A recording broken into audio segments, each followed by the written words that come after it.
अस्सलाम वालेकुम। मैं हूं उबैदुर रहमान और आप देख रहे हैं चैनल तावीज़ 786। पहले रमजानुल मुबारक से लेकर 10 रमजानुल मुबारक तक किसी भी दिन अल्लाह के ये बाबरकत नाम 11 मरतबा बोलकर अल्लाह से जो भी दुआ मांगोगे इंशाअल्लाह तबारक ताला वो दुआ कबूल होगी। आप दौलत चाहते हैं तो इंशाअल्लाह दौलत हासिल होगी, यानी दौलत की दुआ करेंगे तो दौलत हासिल होगी। शिफा चाहेंगे तो शिफा की दुआ करें, यानी कि बीमारी से निकलने की दुआ करें। आप चाहें तो रहमत की दुआ करें, आप चाहे तो औलाद की दुआ करें, जो चाहे वो हासिल करें।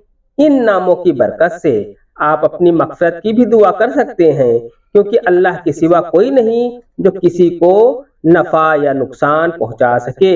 अल्लाह ही है जो सभी की हाजतों को पूरा करने वाला पाक परवरदिगार है, सभी की मुरादें पूरी करने वाला पाक परवरदिगार है। इसलिए हमेशा अल्लाह की बारगाह में ही हाथ उठाकर दुआ मांगा करें। जो बड़ा ही रहम वाला है वो पाक परवरदिगार है। आपको ये वजीफा ऐसे करना है।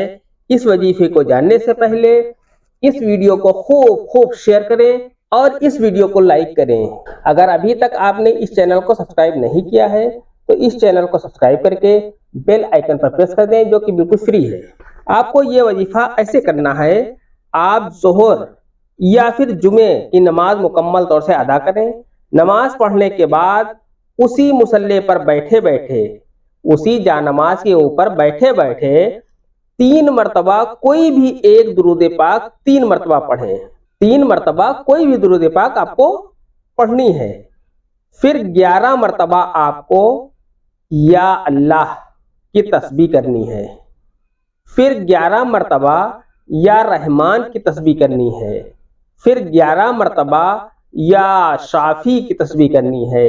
फिर 11 मरतबा या गनी की तस्बीह करनी है। फिर 11 मरतबा या रज़्ज़ाक की तस्बीह करनी है। फिर 3 मरतबा वही दुरूद पाक आपको पढ़ लेनी है जो आपने पहले पढ़ी थी। पढ़ने के बाद अल्लाह से रो रो कर अपने लिए दुआएं करें, अपनी हाजत की दुआएं करें। इंशाअल्लाह आप जो चाहेंगे, जो दुआ करेंगे वो आपको हासिल होगा, वो दुआ अल्लाह की बारगाह में कबूल होगी इंशाअल्लाह तबारक ताला। आज की वीडियो में इतना ही। मिलते हैं इंशाअल्लाह अगली वीडियो में, तब तक के लिए अल्लाह हाफिज। दुआ की दरखास्त के साथ।